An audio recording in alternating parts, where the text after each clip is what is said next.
Assalamualaikum warahmatullahi wabarakatuh. Berjumpa lagi kita di pertemuan kali ini. Bagaimana kabar kalian? Ibu harap kalian semua insya Allah dalam keadaan sehat ya. Dan tetap semangat untuk mengikuti pembelajaran kita hari ini. Ibu senang sekali mengetahui kalian tetap bersemangat melakukan proses pembelajaran. Selalu bersyukur kepada Allah Subhanahu wa Ta'ala atas segala nikmat yang diberikan.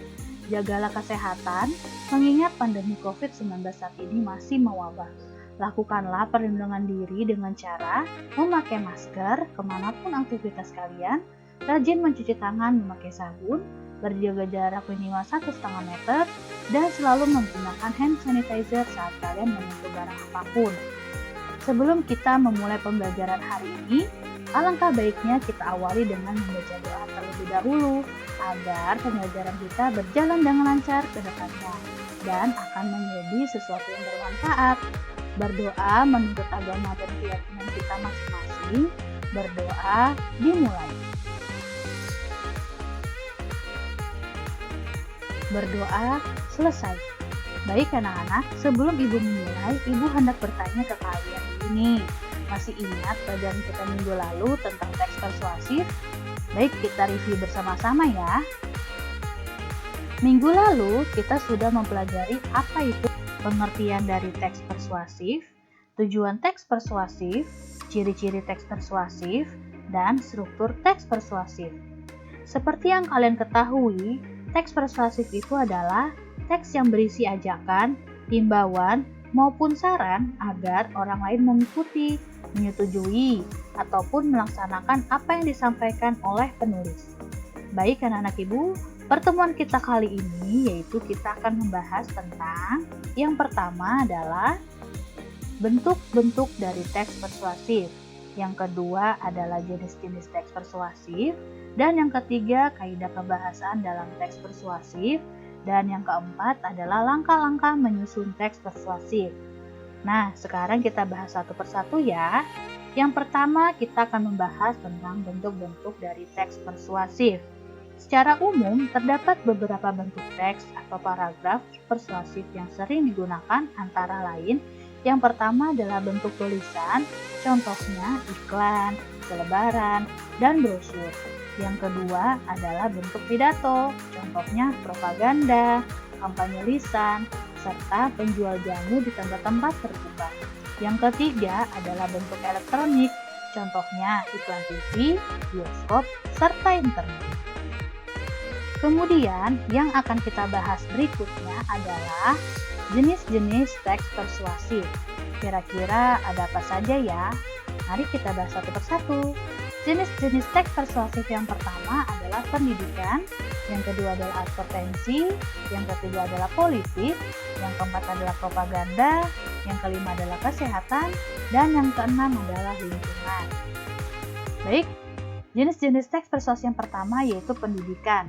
Paragraf persuasi ini digunakan oleh lembaga atau orang-orang yang berkecimpung di dalam dunia pendidikan untuk membantu tujuan pendidikan. Paragraf ini biasanya berupa imbauan, anjuran, motivasi, atau panduan. Biasanya paragraf ini digunakan juga oleh guru untuk mempengaruhi anak didik mereka supaya giat belajar dan melakukan hal bermanfaat lainnya. Berikut ibu berikan contoh teks persuasif pendidikan.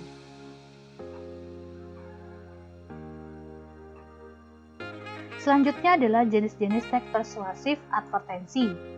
Paragraf ini dibuat untuk tujuan komersil yang digunakan oleh produsen-produsen produk tertentu untuk memperkenalkan suatu barang atau jasa kepada para konsumen.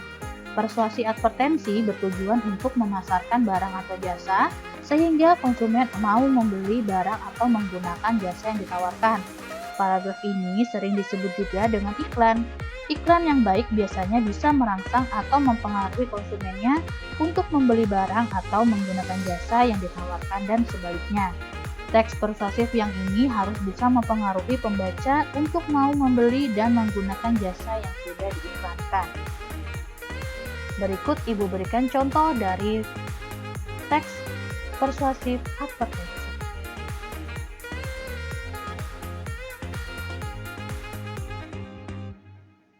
Jenis-jenis teks persuasi selanjutnya adalah politik. Paragraf ini adalah paragraf yang isinya berusaha mengajak atau mempengaruhi pembacanya untuk melakukan sesuatu atau terjun ke dalam dunia politik. Paragraf jenis ini banyak digunakan oleh orang-orang politik untuk kepentingan partai ataupun kepentingan negara. Sama seperti namanya, persuasi politik memiliki kaitan yang erat dengan bidang politik dan kenegaraan. Paragraf yang sering digunakan dalam bidang politik ini biasanya ditujukan untuk mempengaruhi pembaca agar mendukung salah satu wakil rakyat dan memilihnya. Bisa juga digunakan untuk mendukung atau menolak kebijakan pemerintah. Baik, berikutnya adalah contoh dari teks persuasif politik.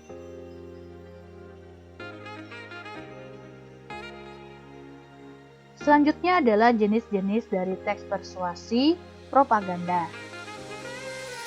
Persuasi propaganda biasanya menyampaikan sebuah informasi dengan tujuan agar pembacanya mau melakukan atau mempercayai apa yang disampaikan oleh penulis di dalam paragraf tersebut. Persuasi propaganda banyak ditemukan di media-media cetak seperti majalah, surat kabar, dan lain-lain. Atau biasanya berisi ajakan atau memprovokasi atau membangun kepercayaan masyarakat untuk satu tujuan tertentu. Berikut adalah contoh dari teks persuasif propaganda.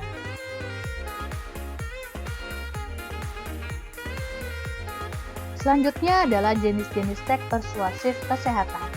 Sama halnya dengan paragraf persuasi pendidikan, persuasi kesehatan digunakan oleh orang yang berkaitan erat dengan dunia kesehatan. Biasanya digunakan sebagai imbauan agar orang lain bisa mendapatkan kesehatan lebih baik lagi. Berikut adalah contoh dari teks persuasif kesehatan.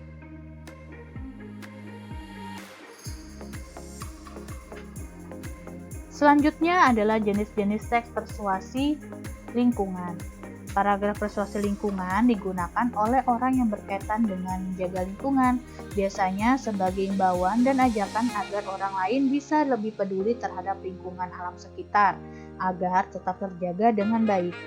Tidak dirusak semacam hutan yang dibabat habis demi kepentingan pribadi atau sekelompok masyarakat. Jadi, sangat penting untuk kita menjaga lingkungan dengan sebaik-baiknya, agar anak cucu kita kelak dapat melihat hijaunya bumi kita ini. Berikut adalah contoh dari teks persuasif lingkungan. Seperti yang kalian ketahui, masih banyak lagi jenis-jenis dari teks persuasif lainnya yang bisa kalian temukan. Nah, anak-anak, setelah kita membahas bentuk-bentuk teks persuasif dan jenis-jenis teks persuasif, sekarang kita akan mempelajari mengenai kaidah kebahasaan dalam teks persuasif. Baik anak-anak, kita bahas satu persatu ya. Kaidah kebahasaan teks persuasif yang pertama adalah menggunakan kata rujukan.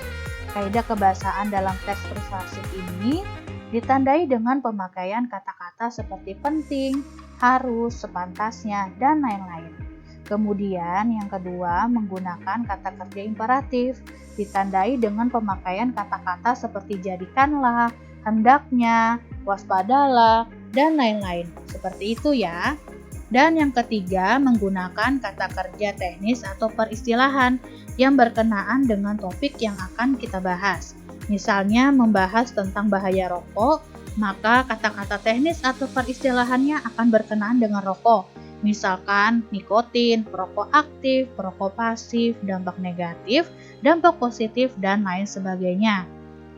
Selanjutnya adalah kaidah kebahasaan teks persuasi yang keempat. Kaidah kebahasaan teks persuasi yang keempat adalah menggunakan kata hubung atau konjungsi argumentatif. Contohnya, jika, sebab, karena, dengan demikian, akibatnya, oleh karena itu, dan lain sebagainya. Kaidah kebahasaan yang kelima adalah menggunakan kata kerja mental. Kata kerja mental yaitu jenis kata kerja yang mengekspresikan respon atau sikap seseorang terhadap suatu tindakan, keberadaan, atau pengalaman. Kata kerja mental juga disebut sebagai verba tingkah laku atau kata kerja behavioral yang menggambarkan perilaku atau tindakan seseorang ketika menghadapi keadaan tertentu. Misalnya diharapkan, memprihatinkan, memperkirakan, mengagumkan, menduga, berpendapat, berasumsi, menyimpulkan, khawatir, sedih, menangis, dan lain sebagainya. Kaidah kebahasaan yang keenam adalah menggunakan kata rujukan. Contoh katanya seperti berdasarkan data bla bla bla bla, merujuk pada pendapat bla bla bla bla.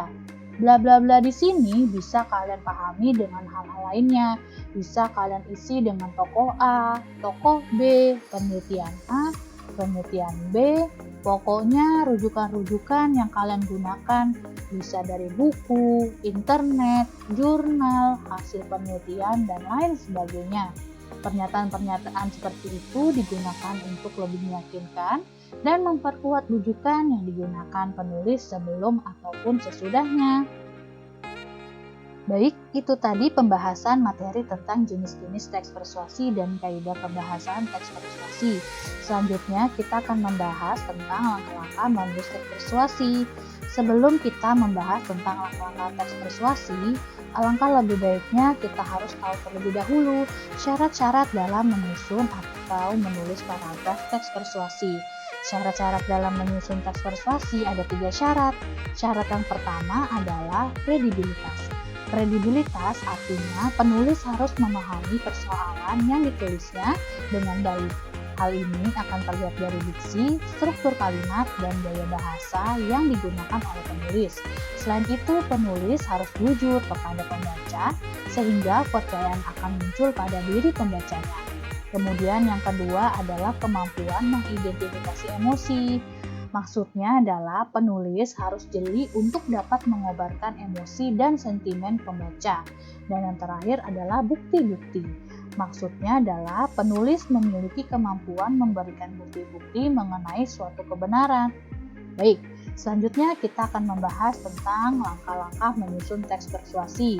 Langkah-langkah yang pertama adalah menentukan topik dan tujuan dalam paragraf persuasif. Dan selanjutnya adalah membuat kerangka karangan paragraf persuasif. Yang ketiga adalah mengumpulkan bahan untuk paragraf persuasif. Yang keempat adalah menarik kesimpulan dari paragraf persuasif. Yang kelima adalah penutupan paragraf persuasif. Kita bahas satu-satu ya. Yang pertama adalah menentukan topik dan tujuan dalam paragraf persuasif. Baik, dalam paragraf persuasif, tujuan penulis dapat dikemukakan secara langsung.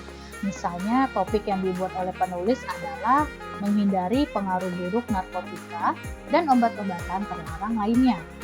Tujuan penulisan yang dapat dirumuskan adalah meyakinkan pembaca bahwa narkotika dan obat-obat terlarang lain merupakan pembunuh berdarah dingin yang secara perlahan membawa pecandunya ke liang lahat. Baik, selanjutnya adalah membuat kerangka karangan paragraf persuasi. Agar susunan tulisan persuasif itu sistematis dan logis, kerangka tulisan perlu mendapat perhatian dalam rumusannya. Susunan pembahasan yang tepat untuk paragraf persuasif adalah susunan logis dengan urutan sebab akibat. Dengan pembahasan seperti ini, pembaca langsung dihadapkan pada masalah yang sedang dibahas. Menyusun teks persuasi yang ketiga adalah mengumpulkan bahan untuk paragraf persuasif. Bahan dapat diperoleh melalui kegiatan pengamatan, wawancara, dan penyebaran angket kepada responden. Pada saat mengumpulkan bahan, kita dapat membuat catatan, baik kutipan langsung maupun tidak langsung, yang nantinya dapat dijadikan sebagai barang bukti. Kalian bisa melihat contoh yang telah Ibu berikan. Baik, selanjutnya yang keempat adalah menarik kesimpulan dari paragraf persuasif. Penarikan kesimpulan dalam satu karangan persuasif harus kita lakukan dengan benar agar tujuan kita tercapai. Suatu kesimpulan dapat dibuat apabila data yang diperoleh telah dianalisis.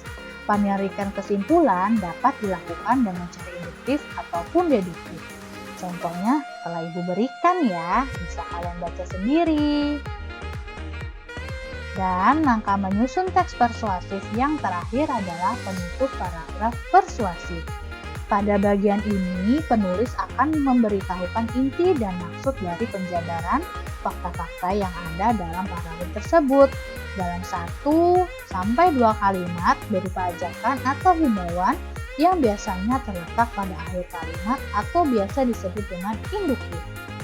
Contohnya sudah Ibu berikan ya, kalian bisa baca sendiri. Jadi, saat kalian hendak menyusun teks persuasi, selain mengikuti langkah-langkah tersebut, kalian juga harus memperhatikan struktur dari teks persuasi itu sendiri. Yang mana di dalam teks persuasi dikatakan teks persuasi yang baik harus mencakup struktur teks persuasi, diantaranya pengenalan isu, rangkaian argumen, pernyataan ajakan, dan penegasan kembali sesuai dengan pembelajaran yang telah kita bahas pada minggu lalu. Baik anak-anak, agar kalian lebih paham lagi mengenai teks persuasi, Ibu akan memberikan contoh teks persuasi secara lengkap sesuai dengan struktur teks persuasi dan kaidah pembahasan teks persuasi. Kalian baca dengan saksama ya contoh berikut ini.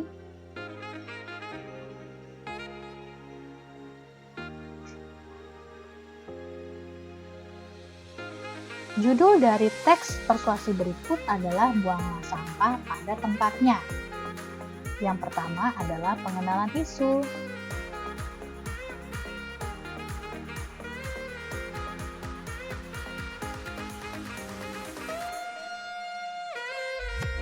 Yang kedua adalah rangkaian argumen.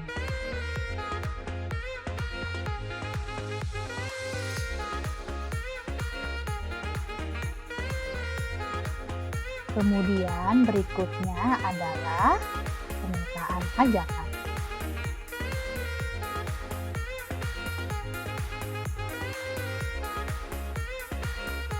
Selanjutnya adalah penegasan kembali.